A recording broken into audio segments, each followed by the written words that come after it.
Who can you trust in a dystopian society, in a capitalistic society, in a meritocracy?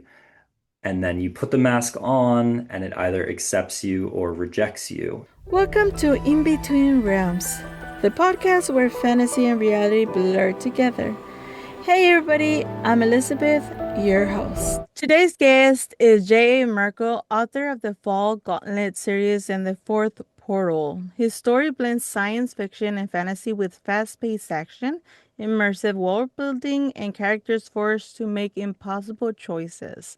J.A., thank you so much for joining me today. I'm so excited to dive into your work, your creative journey, and the worlds you've created. How are you? I'm really good. Thank you so much for having me on your show, Elizabeth. I'm excited to be here. This is awesome. I'm so excited to have you and have this conversation. I had the chance to actually read the opening of the Fall Gauntlet, and right away I was really pulled into the world of survival, family, mysterious mask, and a government that immediately raised a lot of questions. Before we dive in, for listeners discovering your work for the first time, how would you describe the Fall Gauntlet in your own words? Yeah, thank you for the kind words. I would describe the Fall Gauntlet as a YA novella collection about the masks that we wear and the lies that we tell ourselves, but that end up hurting us in the end. It is a sci-fi fantasy blend. Think The Hunger Games meets Super Smash Brothers. So I know I just combined a book and a video game, but Uh, they're fighting on raised platforms. Each novella is self-contained. They're actually right here behind me. There are six out right now. mhm. Self-contained, but then the next one leads to the next. So they're kind of episodic in nature, like episodes of TV. And it's a dystopian world where two brothers enter a fight to the death tournament called the Fall Gauntlet. If you win the Fall Gauntlet, you can have one wish granted. The main brother, whose POV we are following, Benji, he enters in order to save his mother from her off-world prison. That's his one wish. But little does he know when he gets to the finals, he's facing against his younger brother, who he hasn't seen in 7 years. So that kind of kicks off the entire Fall Gauntlet tournament. And then each book thereafter is kind of like, well, without spoiling anything, the Uh-huh. Fall Gauntlet, yeah, does kind of continue, and it's new villains, new settings with each of the subsequent novellas. Oh, wonderful. What inspired you to become an author? Yeah, I would say, I mean, a lot of things I think went into me becoming an author. I've always been fascinated by stories, writing my own. I think X-Men was one of the first things that I saw where it was like, where I felt, like with the mutants who are just different from the Mm-hmm. world. And I always felt kind of different from my classmates. And just being able to like see that, there are second chances for me. I can live in the world. I can be myself. And I think experiencing those stories myself made me want to write those kind of stories for other people to show them that there are people like them out there in the world. There is hope if you read these stories, and you can come out of them like in a better position. What particular moment when you realized the storytelling of this series was something you wanted to pursue? So I wrote short stories. I mean, I still write them and novellas, Mm-hmm. but I had been writing them for probably 5 or 6 years, and compiling them, probably have 30, 40, 50 short stories on my computer. But I kind of was a little bit aimless and maybe a little lost with it, in the sense that I didn't really have any kind of plan. And I think that was okay in the beginning because I was just figuring it out and I was having a lot of fun writing these stories. And I was also reading hundreds of short stories from different sci-fi fantasy magazines that I just absolutely fell in love with. And after a point, I was getting to be, you know, in my 30s and I didn't have anything published. And I was like, yeah, okay, I could continue to just kind of write these short stories, or I could come up with a plan. Like, what am I gonna publish Mm, first? And so I started working with a short story editor who is my editor that I use now. Her name's Jean, and she also became my writing coach for a couple months, kind of walking me through like the business side of independent mm, publishing. Really, really methodical, just breaking down like researching Amazon and Amazon categories and seeing which stories were, doing well and what of my stories that I had already written could be marketed. And I landed on the Fall Gauntlet, which was just mm, a standalone short story at the time called The Fox and the Bear. And I sent it to her and she said, "Yeah, this has a lot of promise." And but at that point it did have series potential. I kind of left the first story open-ended to continue on to book two, Rat. But to answer your question, I think it was a mix of feeling a little bit aimless and like wanting to put something out there in the world, developing a plan, and then also just this kind of burning longing feeling, not longing, but I really wanted to tell this story mm, that's loosely based on like what happened to me and my younger brother and my parents and just like things that happened growing up. I'm one of nine children, so we had a big family on a farm. It was very amazing, rich mm. childhood, but also very chaotic and yeah, a lot of things that kind of went into the Fall Gauntlet series, but yeah, put out that first one and got a lot of positive feedback and purchases, and it's just been such an amazing experience to be able to write these novellas and have readers read them. How long did it take you to start writing the stories from the beginning, that the idea to right now? Yeah, good question. So I probably wrote The Fox and the Bear around 2020. I think it was like just when COVID was kind of starting and we were going into different lockdowns. And so, yeah, I started in 2020, but it wasn't until 2023 where that original short story, The Fox and the Bear, sort of Mm, evolved and became the Fall Gauntlet Bear. And then Bear came out July 2023. That was my first publication ever. It was supposed to be just kind of like an experiment in working with my writing coach. We had decided I was going to publish three short stories from three totally separate series and kind of see which one like got the most sales. And they all had series potential. So it was like, okay, whichever one does the best, you can continue to pursue that one. But by the time I put Bear out, like it was just doing better than I could have imagined back then. mm-hmm. And so Rat was kind of already written and ready to go. Rat and Chrisix came out that same year in 2023. The Omnibus, which compiles the first three stories, came out in that following January. And then Condor, book four, came out 1 year after Bear, exactly. And then books five and six, Manta and Shark, came out exactly 1 year after Condor and 2 years after Bear. And that was a dual release. They came out on the same day. So I guess that's we're coming up on 3 years. July 24th will be 3 years since Bear was published, and then the 3 years before of that original story. So yeah, 6 years I would say is 6 years. yeah. What was the reason behind? Because I see that all the books are named after animals. hmm How did that came about? Oh, good question. So There's definitely a strong theme of animals and companionship in this series. And so I grew up on a farm, have always loved animals, have always been around them. We had, yeah, cats and dogs, and it was a horse farm, cows at one point, like goats.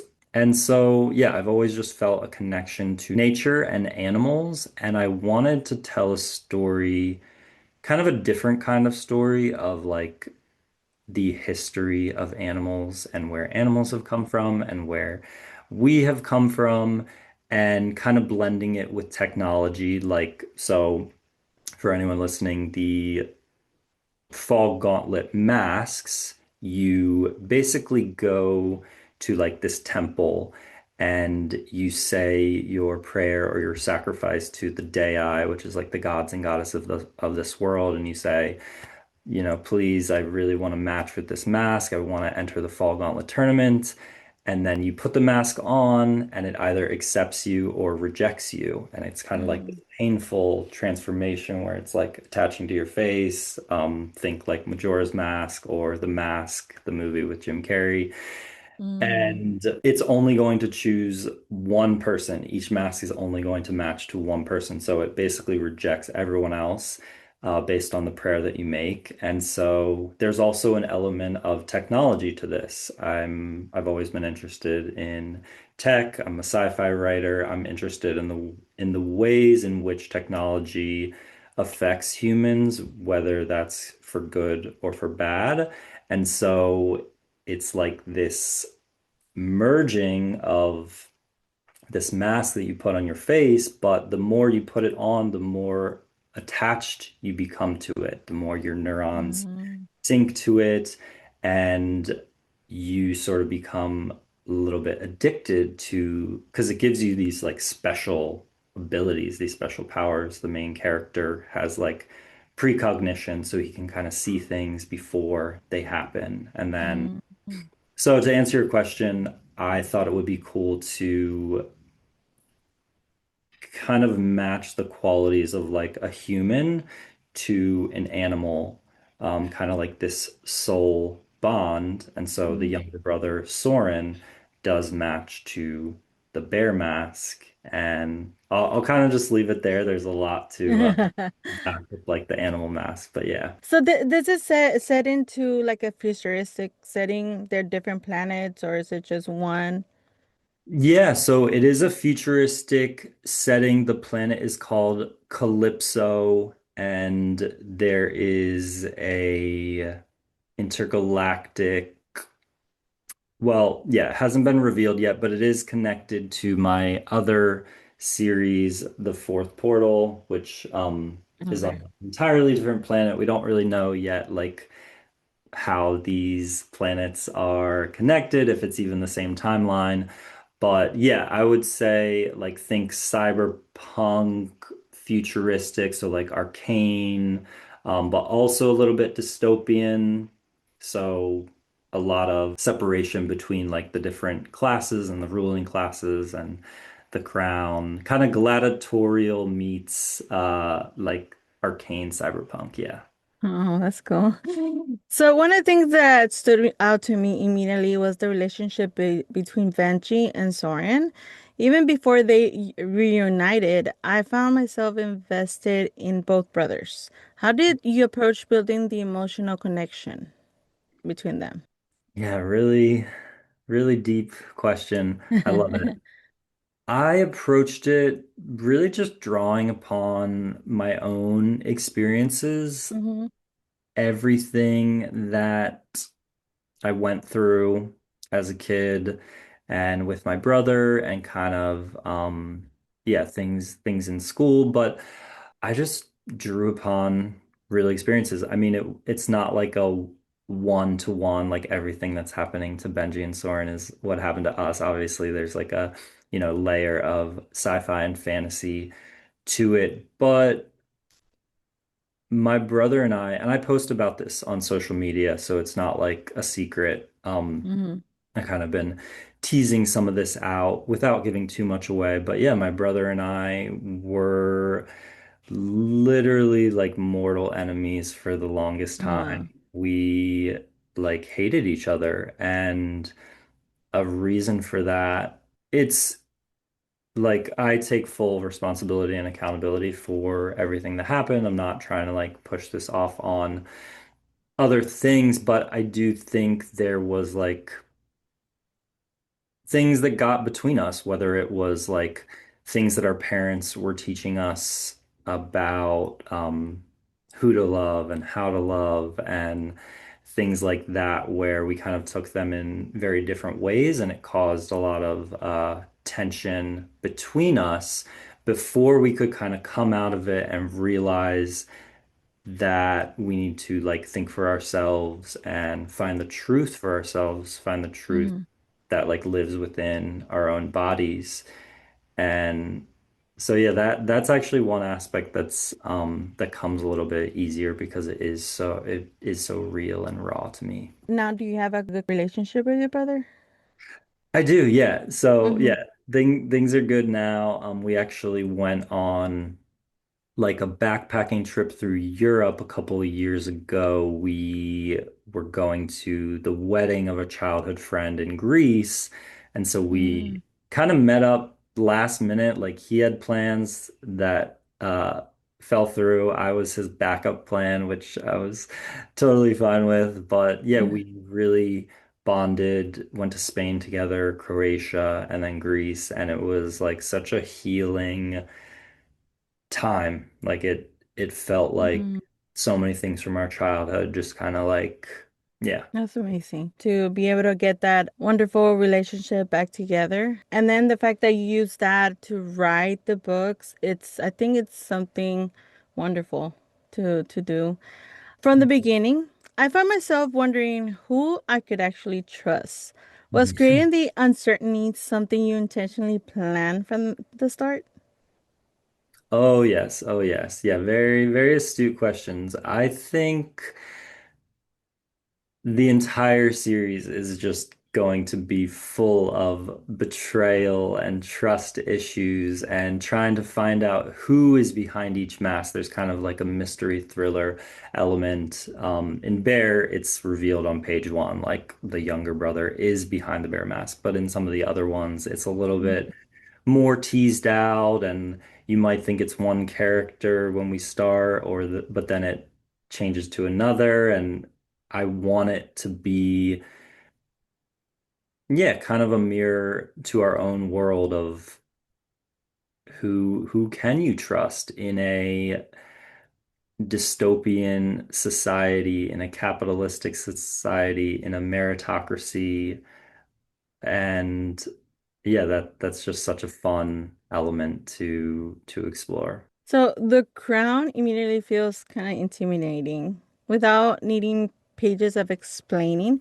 How did you approach creating an antagonist that feels powerful while still leaving readers wanting to learn more? I think I went with the mystery angle again. So, without spoiling anything, Hmm.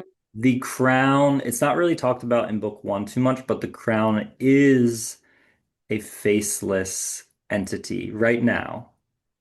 That Oh. kind of evolves as the series goes on. We start to understand more about who the crown is. And, like, yes, there's a king and queen, but it's like, it's a little bit more complicated. So, I think the mystery is always a good angle because those are the kind of books I love to read, where it's Hmm. like this great mystery that you're reading page after page to find out. A book I just read, Gideon the Ninth, does a really good job of that, where it's this yeah, great mystery that they're kind of solving.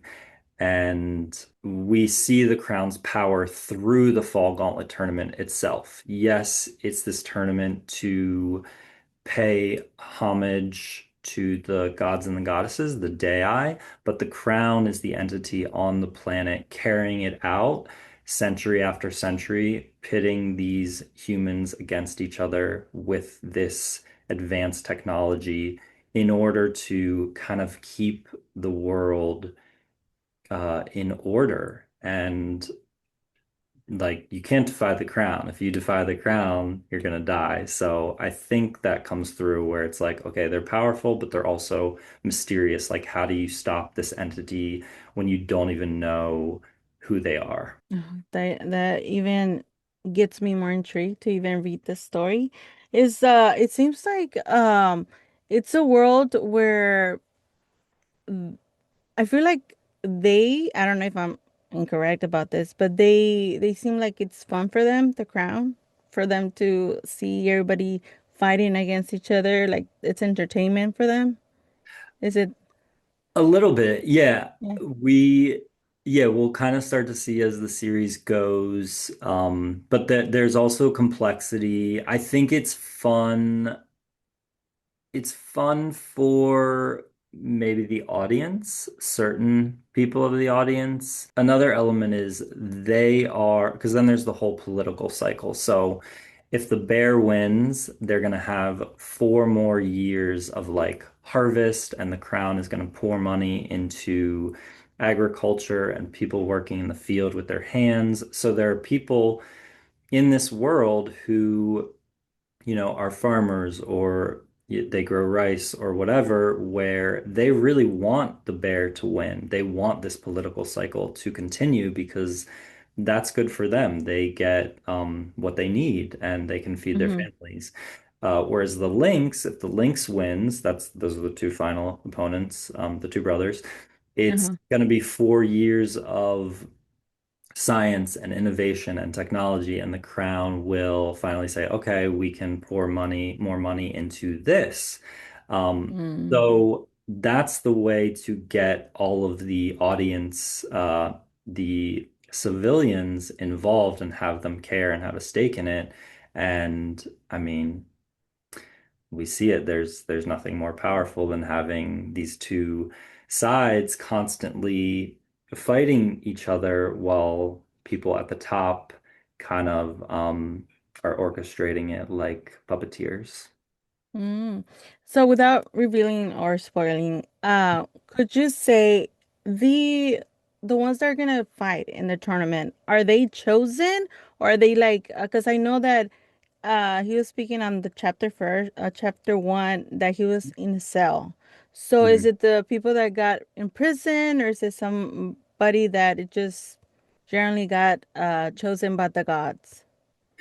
Yeah, really good question. So it's a little bit of both. So Benji has been chosen by the Lynx Mask. He's in the cell waiting for his final match, which he discovers is against his younger brother because the jail cell attendant tells him on page one. But he's also had to qualify to get there. So there's something called like the grunt rounds where you're basically trying to get into like the final bracket, like the final 16. And the final 16 is like more of what the audience turns into, like it's tunes into. So that is on in the giant Coliseum in the stadium. You have these 16 champions that are um, narrowing down to the final two. Mm. That's very interesting. So tell me, do you have a publishing company or you're self-publishing? Yeah, I'm Uh-huh. self-publishing, independently publishing. The company's called Worlds Apart Media, but yeah, it's my LLC. Oh, okay.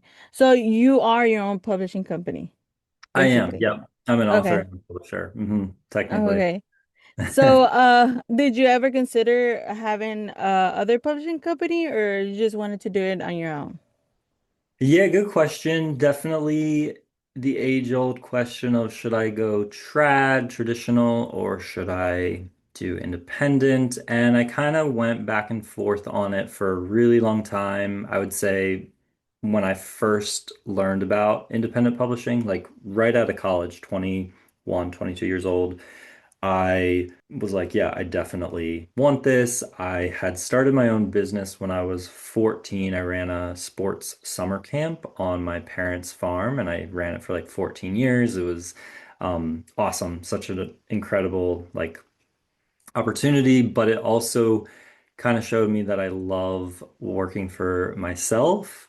Mm-hmm. And independent publishing just really spoke to me in that way.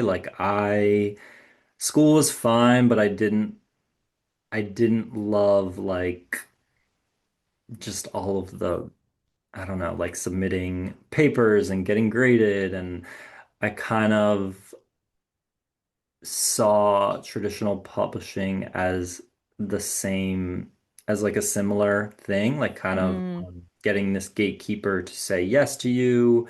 And But at some point, I kind of went back to, okay, I'm going to traditionally publish. I moved back from South Korea to Los Angeles after teaching English for 3 years, and I was kind of like, oh, okay, so maybe if I get a short story published in a magazine, like I'll have a byline, and I can use that in like my query letters and kind of show these publishing companies that I have a track record.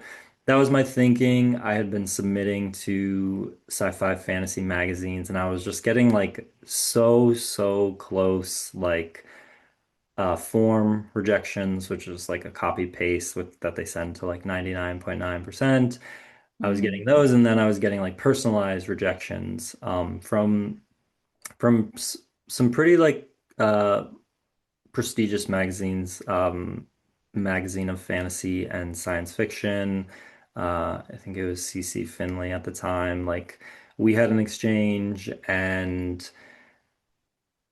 some other magazine held my story for like a year, and I was like the finalist. And so all that to say, I knew that I was getting close. And like I told you, I had like 30, 40, all these like short stories, and my mm, editor was like, it's a moonshot. Like, yeah, it's possible. We can keep doing this. You can keep submitting, but you know, you could also just take things into your own hands. And it was almost like she was convincing me, even though it was like my original idea 15 years ago. Like I knew I thought I wanted independent publishing. So when I kind of got like her validation, and she was a slush reader for one of the sci-fi fantasy magazines, Strange Horizons. So like mm. she, had been in the industry for forever, and I trusted her. And I was like, at that point, I finally was like able to trust my own voice. And I was like, yeah, I feel good about putting these stories out into the world. I've read so many short stories and novels, and I've written so many, and I really just have to take a chance and put it out there. And yeah, here we are. Oh. Has it been a hard journey in marketing and everything through your publishing company? How was that? Oh yeah, that is constantly a Mm, battle because a lot of authors talk about this, especially indie authors. Like, all we really want to do is write. We want to write mhm, the next book and put it out there. But then there's this whole side of marketing that we just spend so much time on it. Obviously, there's a spectrum, but when you do see sales via like Instagram and kind of building up these organic channels, TikTok, certain posts where, yeah, it sold like 50, 60 copies on like a single post, it's like, wow, okay, so um, this can work, but yeah, it is a lot of time and investment, and it's a lot to like if you take a break from it, the algorithm will go cold on you, so it kind of like keeps you sucked into it. But having said that, I think it's a really amazing opportunity that we do have like Instagram and TikTok, and I mhm. can do a TikTok live literally from this room and sell like a handful of copies, and make like more royalties in a single hour than like certain months. Like it's Mm. crazy. So I think that's a really great thing that we have access to. Were you kind of intimidated starting putting out your work out there in marketing, or were you just wanted to jump in right in? I was definitely intimidated, definitely feeling just like weird being on camera and yeah, all these things. But I think I got over it pretty quickly because I just love my stories so much. I love talking about books, other books, my Mm, books. It doesn't really matter. It's like, I mean, I'm sure you can relate just listening yeah. to your podcast and like how fantasy has changed your life. It's like we go into this like, yeah, we might be shy people, but we all of that kind of like falls away when we're talking about something that we love, this passion that we have. So, yeah, it kind of fell away pretty quickly. So I gotta ask. So whenever you got your first book, the as soon as you got it published, Mhm. when you got it in your hands, the first one, how was your reaction to it? This is too big. I printed it the wrong size. It was like this Stupid. giant. Yeah, and it's a novella, so it's already a small book. So it was like super, super thin and like super big, almost like a one of those like children's books. Uh-huh. Um, but when it came in, I was just like so happy to, yeah, it's so cool to be able to use Amazon and load your document and like have it shipped to you, you know, a week later. It's like a crazy feeling. That's actually one of the feelings it's my bucket list since I am actually writing my own story. So the fact that I'm gonna get to that point whenever I get the finished product in my Mhm. hands. So how easy was it after, writing your first book to continue writing the next? Was it something like, were you outlining it? Were you writing it as you go? What was your writing process throughout this? Yeah, so I like to outline. I use kind of a combination of the Story Grid by Sean Coyne, which is a huge chunker of a book, but it kind of like breaks things into Excel cells, Mhm. and it's very like methodical and mathematical.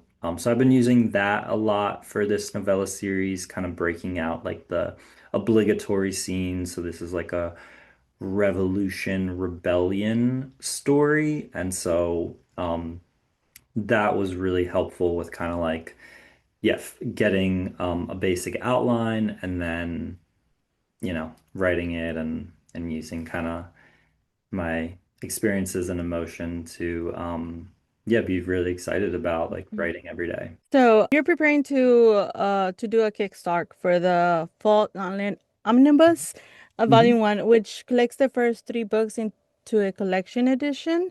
What Mhm. made this the right time to create an omnibus?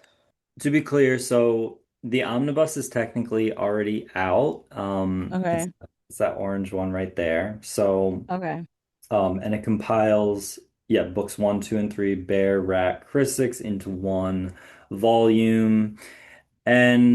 But now I'm doing a Kickstarter to do like a special edition, a collector's edition. It'll only be available on Kickstarter, which is launching this September. And I think it's the right time. I've always wanted to try the Kickstarter platform. I've seen authors, especially independent authors, find great success with it. And I know that you can find like a completely new audience through Kickstarter. You should Mm, still try to like bring some of your audience over to Kickstarter so they can back you and support you. But Kickstarter also has its entire ecosystem and engine where you can put your project up, and then the platform will hopefully show it to more people. I mean, the more people who back your project or even just hit notify me on launch, they don't even have to back. That shows hmm the algorithm that this is a project worth following, and they'll kind of like continue to boost it up through the algorithm. So yeah, I want to find new readers and a new audience. I think on Instagram and TikTok, it's not that growth can plateau, but it definitely can. And yeah, I wanna try a new avenue and see what Kickstarter can bring. So what do readers look forward to the new edition? What are you planning? or Oh yeah. whatever you can. Yeah, Yeah. good. No, good question. I haven't really shared anything about this because it's so new, but I am planning. I wish I could show you the book. I'm doing the cover reveal next Wednesday, but Okay. the new book will also have a hardcover edition. So the current omnibus is only paperback. It'll have a whole new cover. I'm also going to be doing gold foiling. I never thought I would Wow. ever say that, but um, gold foiling on the dust jacket for the hardcover. And then when you take the dust jacket off, the hard case will also have gold foiling. The paperback will have gold foiling. There will be interior custom illustrations, three that I got commissioned through an artist. They're absolutely beautiful. I'm really excited to share those. And then I got a custom map illustration created, which is going to be Mm. the end papers of both books. And then what else? I added a bunch of back matter, like a thank you page to my my backers, Mhm. kind of like the story behind the Fall Gauntlet, different acknowledgements. What else? There's a couple bonus chapters from book four in the omnibus. Mhm. And then I'm still kind of playing around with some other like stretch goals, which is like if you hit a certain dollar amount, if collectively, like my backers and my community, we hit a dollar amount, I can like disperse another prize or reward like to everyone. Mhm. So Okay. yeah, stretch goals. So things like sprayed edges, and I'll probably do like maybe some foil bookmarks. But yeah, that's the gist. I don't want to get too complicated because this is my first campaign. I want to kind of go in just like keeping it like kind of grassroots and yeah, see how it goes. So whenever the book is ready and your the Kickstarter and everything, you are gonna send out the books, right, to Mhm. them. Is it gonna be signed? Are they gonna expect it to be signed? Yes, yes, Yeah. good catch. Everything will be personally signed by me. I'm still figuring that part out. I think, yeah, internationally, I might do like book plates, which is still signed, but it's like, yeah, some like a sticker kind of thing. I don't even really know Okay. what they are. Um, but yeah, they will be all signed by me. Will you have like a special edition box that you're gonna be like packaging or just the book itself? Oh yeah. Box would probably be an add-on. It depends what kind of funding and interest I get, but Okay. that'll probably be a stretch goal. I'll get like a cool box designed and because yeah, I'm gonna like one of my rewards, I was actually just creating it today.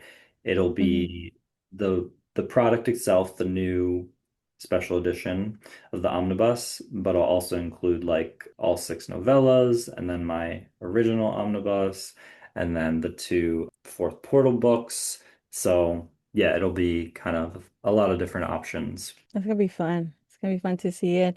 I bet you're gonna having so much fun trying to figure out everything, designing everything. Are you doing that right now? Like, you have a already a final one, or you're still like, figuring it out? Um, Final Kickstarter page or the book? The book, the design and everything. It does have like the final version. It's being shipped from overseas, so I don't have it yet. But yeah, I'm gonna have that like base product with the gold foiling and everything I just told you, and then Uh, I do get enough like funding and interest, I'll like start to do these add-ons, which is common for Kickstarter mm-hmm. campaigns. They'll like add sprayed edges. So it kind of gets the backers and community like more invested to, tell or Oh, okay. send it to other people. Do you have any signings planned? So I'm going to be a vendor at a book convention in Florida. It's called Enchanted Realms. It looks massive. Like it's um, six different like fantasy realms, like a dragon realm, a fairy realm. I Wow. can't remember exactly, but it's in Orlando. I just moved to St. Petersburg, Florida in January, so short drive for me there, and that is July 23rd, so Oh, 2 weeks wow. away. Yeah, so I'll do signings at my table. Wonderful. Are you like expanding the series or is it just the 6 books? Oh yeah, big expansion. So I love this question. I have the six right now, and then I'm gonna publish seven, eight, and nine, hopefully next year. Seven Mm-hmm. and eight are already drafted, but I want to finish nine before I like publish seven because they're also like interconnected. That's the first time I'm doing this, but I just need to like, yeah, finish nine in case I like need to change something in seven. Seven has been revealed. The animal is lynx. Eight and nine are still a mystery, but those first nine will compile to create part one of the Fall Gauntlet, and then part two will be another nine, and then part three will be the last nine. So 27 novellas Wow. total. Some of them get a little longer, like Lynx is technically a novel. Book eight is technically a novel. So yeah, I have huge ambitions for this series. So do you already have like every book? How is it? What's gonna be about on the future ones? Do you already know Um, that, or is this something you're planning? Kind of loosely planned out. Like I know how the series is gonna end. Book 27. I know like randomly some animals that I've planned out, like book 18. I know that animal, and I think people are gonna be excited about it. Um, but yeah, I kind of know like how the first nine end. Part two, like that whole arc, and then same with part three, but not like. I don't know like specific Exactly. Mm. yeah, like chapters within like book 10 or something yet. So you have a very long expansion plan throughout all this. This must be fun to have that idea already out there, you know? Hmm. So looking back, starting from your writing process, what was the one lesson you wish someone had told you about writing? The lesson that kind of took me a really long time to learn, and I'm still learning in some ways, is just trust yourself and your voice, and don't try to write what you think people will like. I mean, obviously, write something enjoyable and Mm-hmm. that is marketable. If you want people to read it, like it needs to have some kind of like market appeal. But I think I spent a lot of time like studying different authors and how they wrote and trying to like emulating their style, which I do think is a good thing for people to do until you can kind of like break away and like feel good about your own voice. But I think I wish I would have just like trusted myself earlier. But having said that, I think that's part of like me wearing a mask for most of my life. Like I was constantly being the person that I thought people wanted to see, or I wanted everyone to like me. So I like just wore this mask, but it wasn't really me. And I almost think that translated to my writing of like writing the thing that'll make people like you when in Mm-hmm. reality it's like I had this like voice that I just needed to like find and develop and kind of like yeah, take off the mask. And can you tell us where can readers find you and the Kickstarter? Yeah, readers can find me all over social media. They can just search JA Merkel underscore author. That's what I am on Instagram and TikTok. They could go to my website, jamerkel.com. A bunch of links there will send you to my Shopify store. And then they could just Google or search on Amazon the Fall Yeah. Gauntlet, the fourth portal, or J.A. Merkel, and yeah, anything will come up. And then the Kickstarter, the page is not technically live yet. It's going to launch Okay. Wednesday, but if they go to Kickstarter in about a week and just type in my name, I should be there. Okay, wonderful. So before we wrapped up, I would like to ask you for an advice or a tip that you will give any aspiring fantasy or science fiction authors who are beginning their writing journey. I would say stay true to yourself as much as possible. Stay authentic. There's so much happening in the world and online where things are becoming increasingly more performative, and it's kind of sad because that is like what is winning in a way. Like you get more views with like the drama and the controversy, and I think we're seeing a lot of it now. And I'm not perfect. I'm not saying it. Of course, I like, try some of these things sometimes too. Because it's just hard to get seen among like with all the noise. But I think like always tapping into your true self and your passion, regardless of what is going on around you, I think is gonna like help your mental health and just keep you like healthier all around for a longer time. Well, thank you so much for that advice. And I also wanted to say thank you so much for joining me today. It was a pleasure learning more about your journey, your creative process, and the world you built in the Fall Gauntlet and the Fort Portal. To everyone who's listening, you'll find links in the show notes to J.Ed's website, books, social media, and his upcoming Kickstarter campaign for the Fall Gauntlet Omnibus Volume 1. Thank you all so much for listening to another episode of In Between Realms. Until next time, keep reading, keep exploring new worlds, and I'll see you in Between Realms. Thanks for joining me in Between Realms. If you enjoyed today's episode, subscribe so you don't miss the next one. You'll find any books, resources, and links mentioned today below. Until next time, keep reading, keep exploring, and I'll see you in Between the Realms.